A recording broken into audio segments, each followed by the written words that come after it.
I'm Dr. Sims, and I would like to give you some tips on how to succeed in your first English class. First of all, I think it's important to understand that books, literature, does not fall out of the sky. And so it's important that you have the textbooks in front of you that you're able to read. Also, I would like to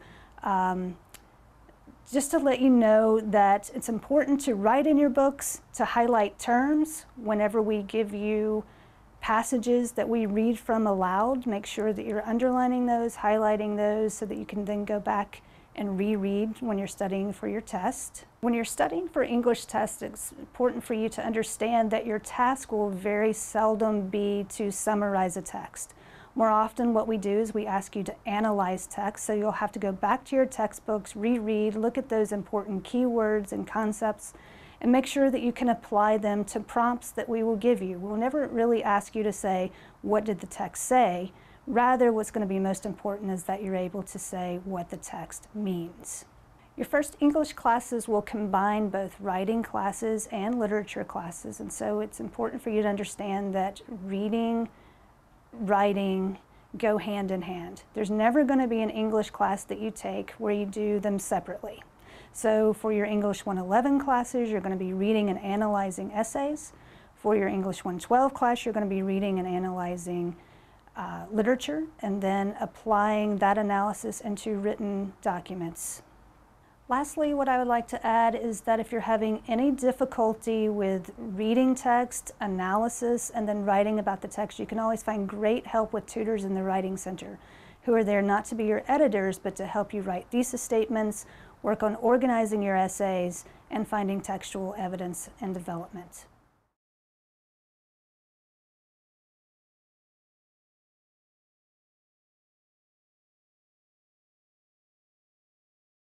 You're a freshman in college and you're getting ready to get started, and you've got everybody's favorite class, math. And whether it's college algebra or mathematical structures or one of your other math courses, pretty much your success in mathematics depends on just a couple of things. The first thing is you've got to come to class. This isn't like high school. We're not going to make you come to class, and you'll hear a lot about the CSU attendance policy. That doesn't mean you get to miss a certain number of times. That means if for some reason you had to miss a certain number of times, then you could. But truthfully, you need to be in math class every day. What the teacher says and the questions that the other students ask is part of your learning process. And because of that, you need to be in there taking notes and paying attention to what's going on. But just going to class is not going to get it. In fact, you only have class 2 or 3 days a week, and so unlike high school where you did it maybe every day and you had time to do your homework in class and answer questions in class, you don't have that much time in college. You'll get some questions answered and you'll have a few minutes maybe here and there to do a homework problem or two with the teacher. But truthfully, it's more on you. You need to make use of your time outside of class. You need to try to do the homework problems yourself, study with a partner, or make use of the availability of the many resources we have on campus. You can go to your professor. You can go to the math lab. You can go to the Learning Center on campus, which has appointments available.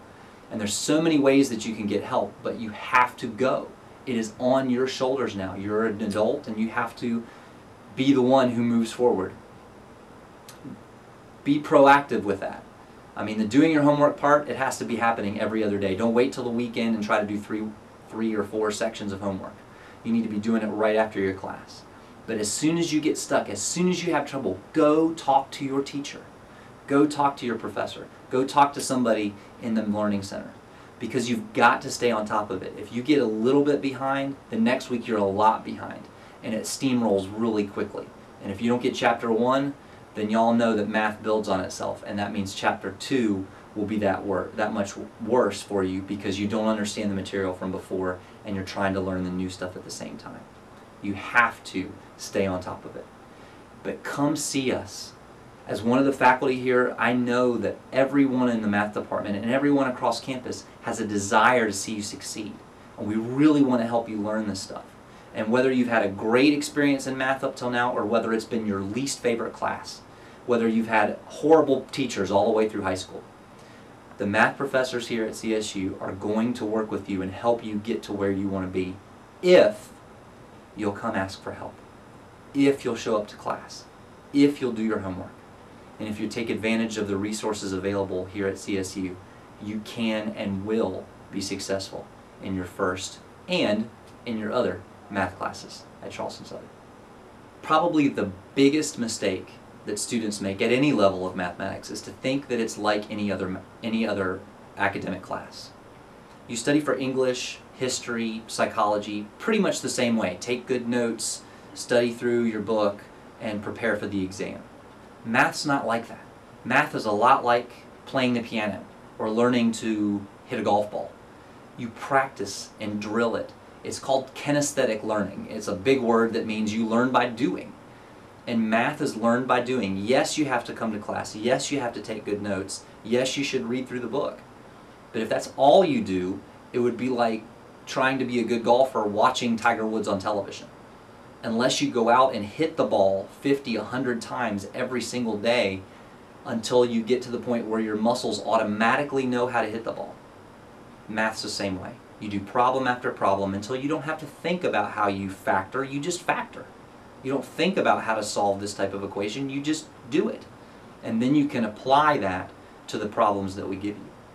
And so, yes, come to class, and yes, study, but you've got to do the problems. You've got to practice, practice, practice.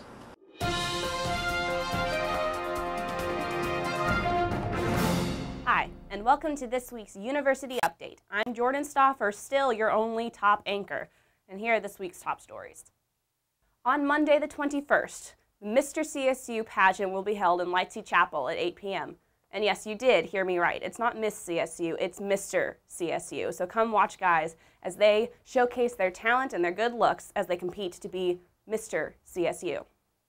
On Tuesday the 22nd, your CSU baseball team will be facing Furman at 2 p.m., so come watch the game.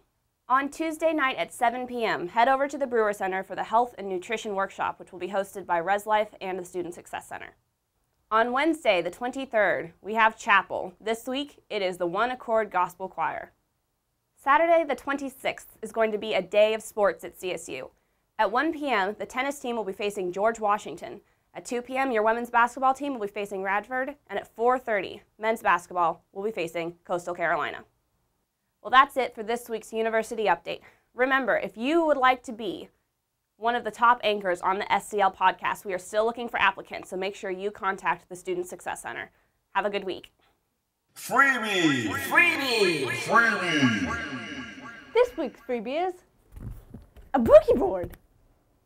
You know what that means? For an opportunity to win this week's freebie, stop by the Student Success Center and pick up a ticket. The winner will be called on Friday afternoon.